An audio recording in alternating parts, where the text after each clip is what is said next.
Hello everybody and welcome back to Rayman Origins. And indeed the finale for Moody Clouds. The reveal is the first part of the final stage, which is actually split into 3 parts.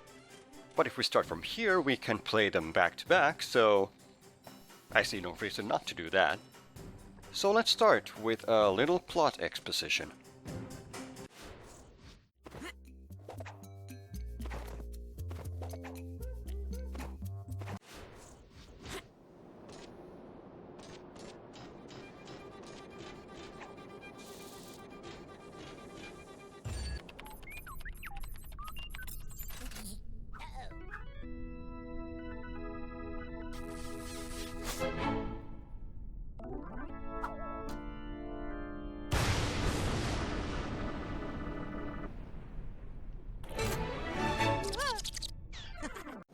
So, the magician was the bad guy all along. Whoever saw that coming? There's something going on to the left over there. Oh, crap. That looks familiar. Remember the Daisy from Ticklish Temples, the first boss we fought? Well, we now get to fight the mechanized version of that. The arena looks pretty much the same, just with pipes instead of dirt or what have you. And the fight itself is also unaltered, so this should go off without a hitch. Although that was pretty close. So next he's gonna do a big jump over to the oh crap, he's not gonna do that. My bad. Thankfully there's no rush in punching the first bubo at least. You know, why is there a bubo anyway? I thought that was, you know, some sort of a nightmare material, and if this thing's constructed out of nuts and bolts and metal, why does it... You know, does it matter? I'm just gonna shut up.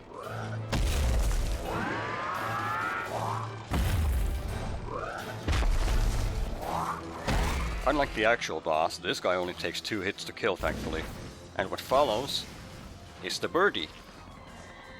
Ah, dang it, missed it.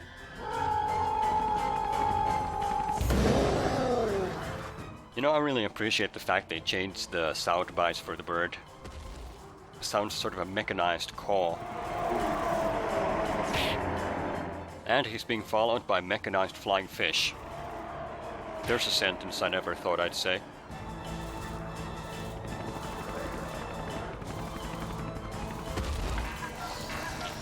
Much like the Mecha Daisy fight, it omits the third and final phase. Sadly, we don't get to see a giant mechanized El Stamacho, or the Crevaton, but I imagine it may have been a rather tedious fight if that were the case.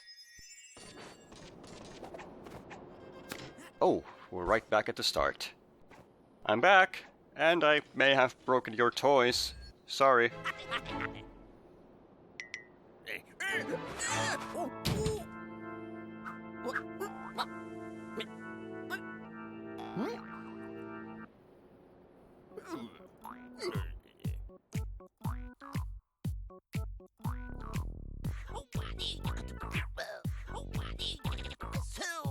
No, Rayman, no, don't bob your head to the beat. We talked about this.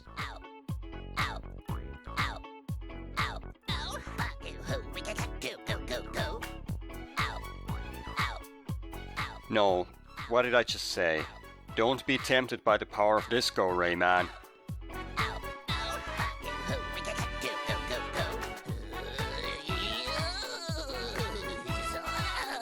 Oh, he's gone. We've lost him, guys.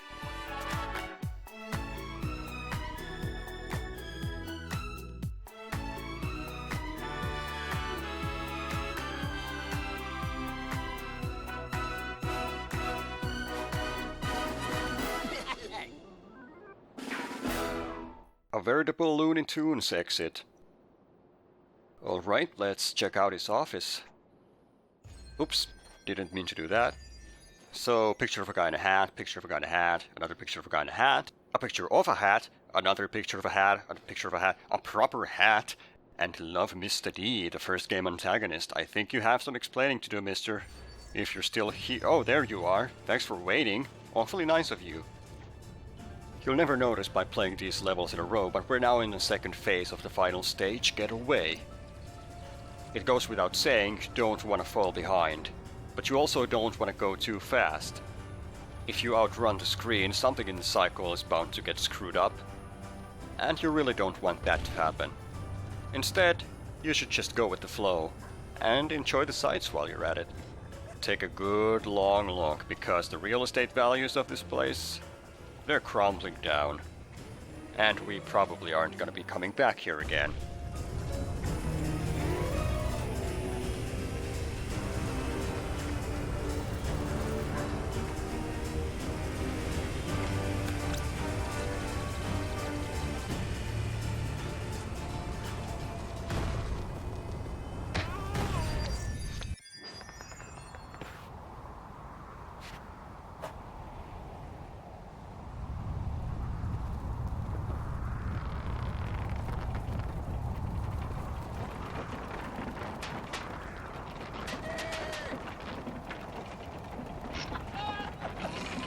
You know, I've had it up to here with your taunting. I'm gonna come and get... Uh-oh. Mr. Mosquito, would you kindly, you know? What kind of a mosquito are you? The moment we entered through the door, we entered Shoot for the Stars, which is the final level for Moody Clouds. This is it, folks. And as luck would have it, it's a flying stage, and it's the most difficult flying stage in the game. Hands down, no questions asked. And if you'll notice, there's also a lum counter, which means we're gonna have to accumulate lums as if this wasn't difficult enough.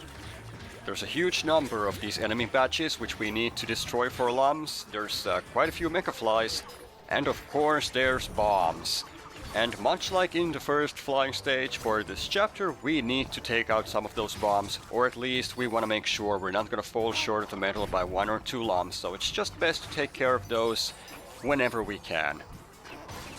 Trying to focus on the positive, I'd say that a flying stage is rather fitting, especially given how we've seen the blimp in previous stages and now we're finally chasing the bad guy down. And the graphics, the backgrounds, it looks really neat. Looks like this place completely froze over when we took away their power source. Speaking of which, we were handing them out to the bad guy all along. Even here in Moody Clouds, whenever we released the lums, we just gave them right back. We were suckered but good. Oh, look at that. The final Lum King bonus of the game.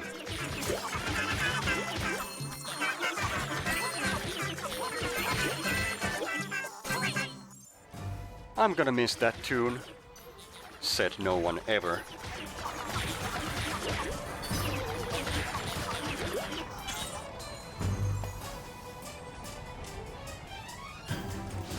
Okay, that marks the second checkpoint. Time for the final showdown.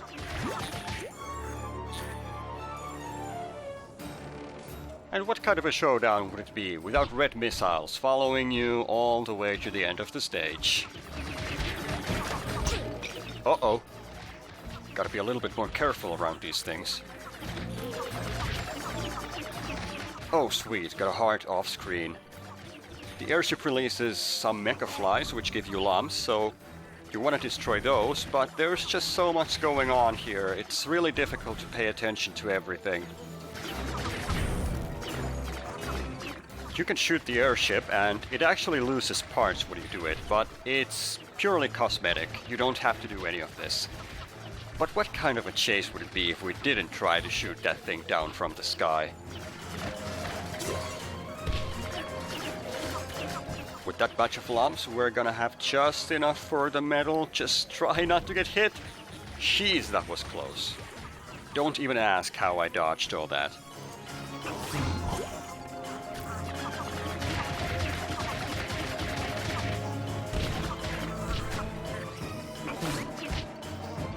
One last hunter to take care of, and we're pretty much home free.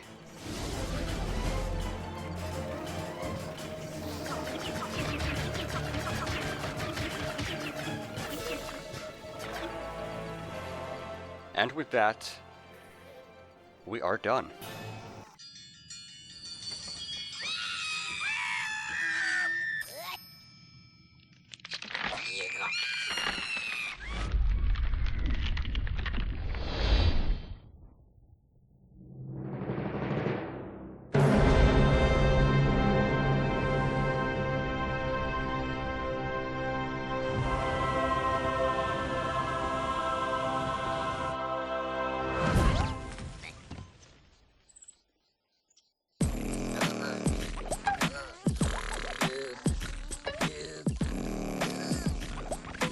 This feels awfully familiar. Is it just me?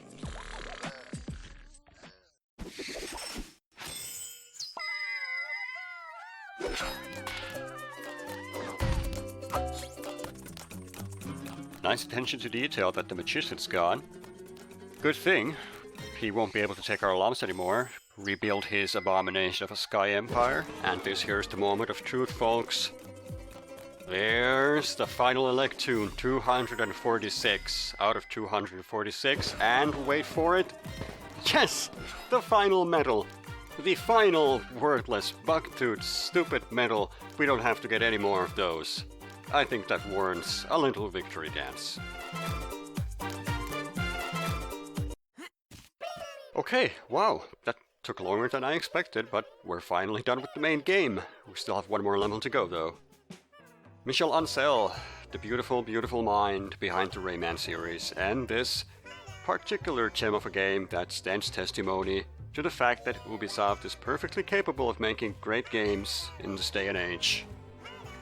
Like I said, there's still Land of the Living Dead to do, but that's gonna wait until next time. Right now I think I'm just gonna take my script over here and there it is.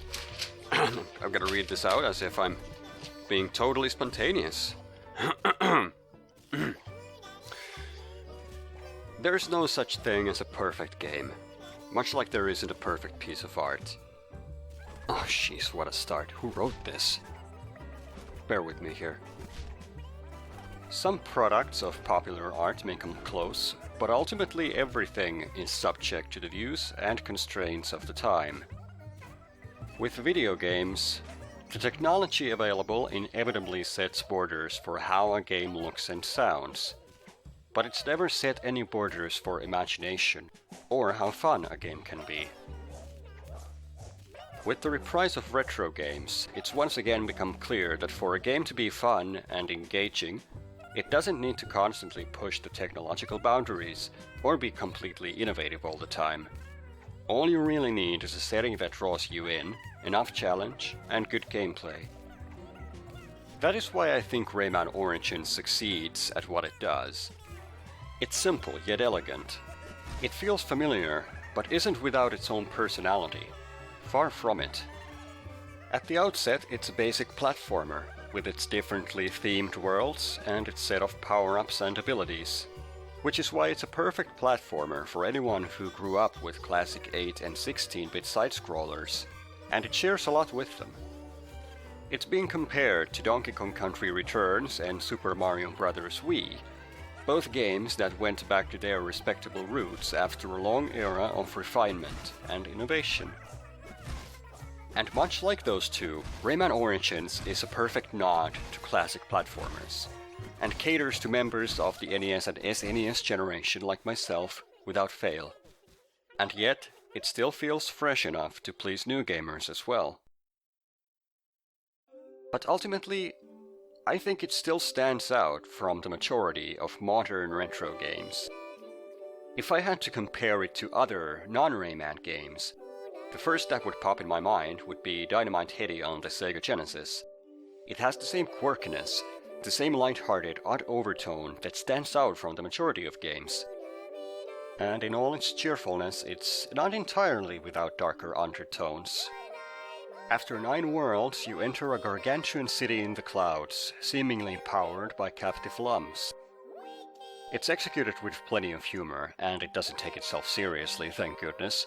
But it's still a drastic change of scenery and mood. If I were to name a movie parallel, Hayao Miyazaki's films are probably the first to pop in my mind. Of course, Ubisoft never bothers to play her with the intricacies of a plot, but to me that only adds to the charm of the game. My previous appraisal of the new retro boom might sound like I want all my games built out of pixel art, but that's not the case. Of course it's important how a game looks. And Rayman Origins, to me at least, looks really good. The overall design is of course a question of taste, but the backgrounds, the level elements and animations are all top-notch. But primarily I think what attracts me in it is how unique and one-of-a-kind it looks. and how well it fits the overall mood of the game.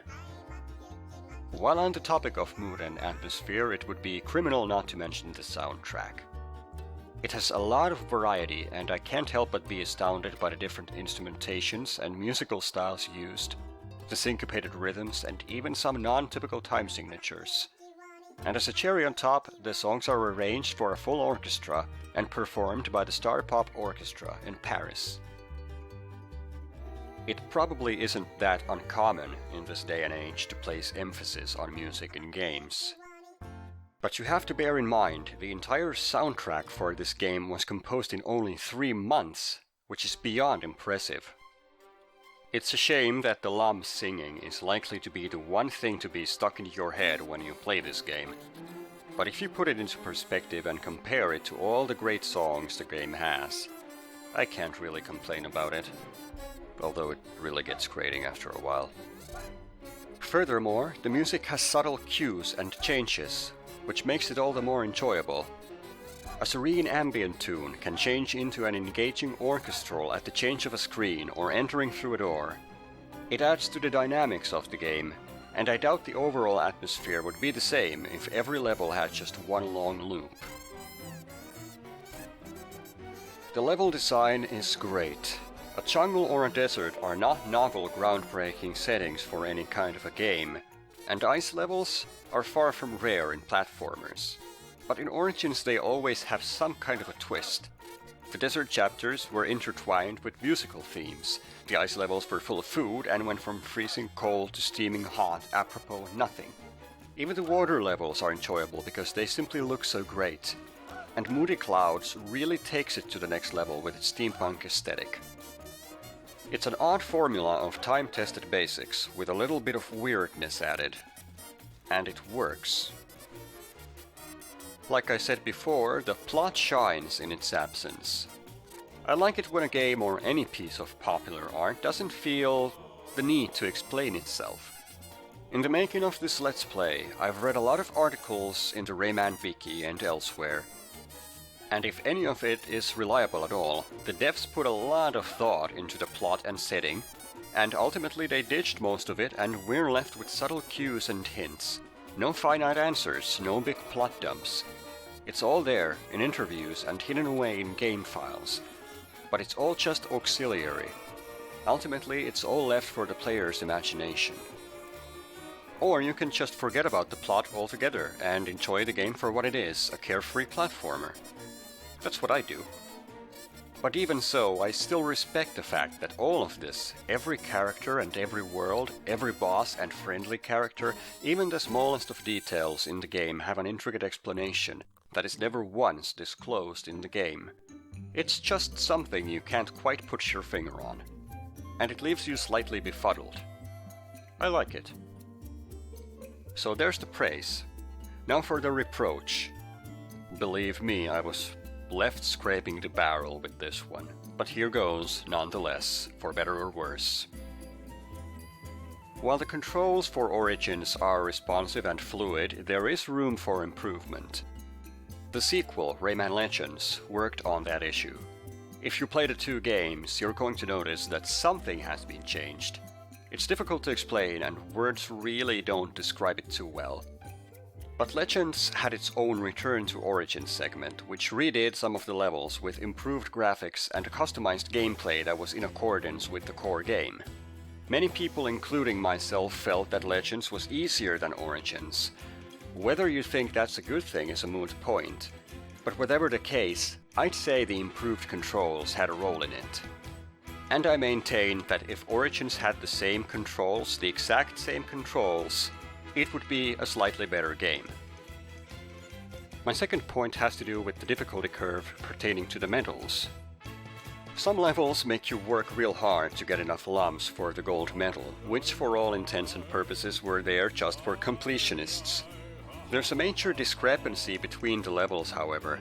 Some of them just plain don't have enough to give you any room for error, forcing you to look everywhere for additional bonuses, or even make you keep your heart power up so as to get lums for the rest of them. What's particularly odd is that the first half of the game makes you work a lot harder for the lums than the second. whereas the second half is harder in every other respect. I'm not saying getting a perfect game should be easy. In Legends I could breeze through everything and never once had to redo a level for the medal. But there is a middle path. It feels silly that I should have to return to the first world of the game for the last remaining medals when I already got them in most of the harder worlds. Speaking of challenge, the secret rooms, I don't think having a help me soundbite was necessary. But then again, I'm the sort of person who searches under every rock and explores everything in games.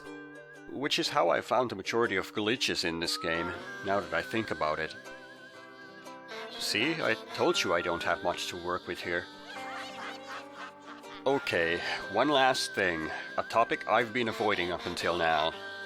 The nymphs. Oh dear, better be prepared to receive a ton of angry emails for this. So, I'm not exactly sure what they were thinking with the design of the nymphs.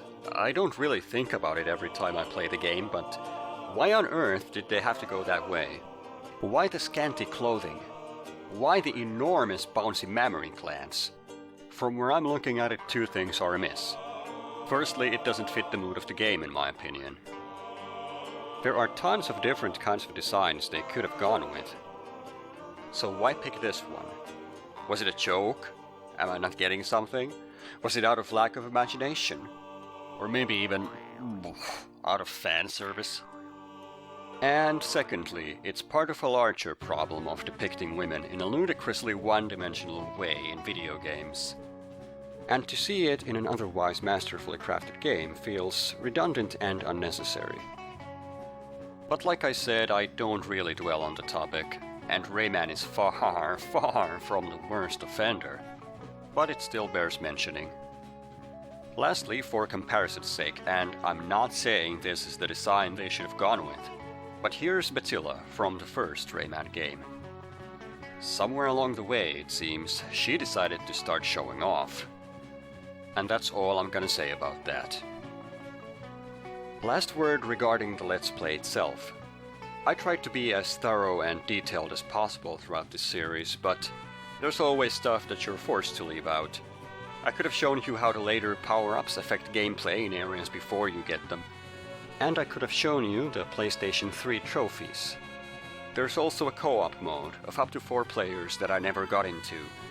But then again, some things are best experienced firsthand, and at some point, you simply have to stop. Well, I want to thank everyone for watching up to this point. Although, it's not really the end, despite what it says there. And I can't reach those lumps. I want those lumps. Well, we'll get them next time, on the final episode of Let's Play Rayman Origins, where we'll finally put this thing to rest. See you then.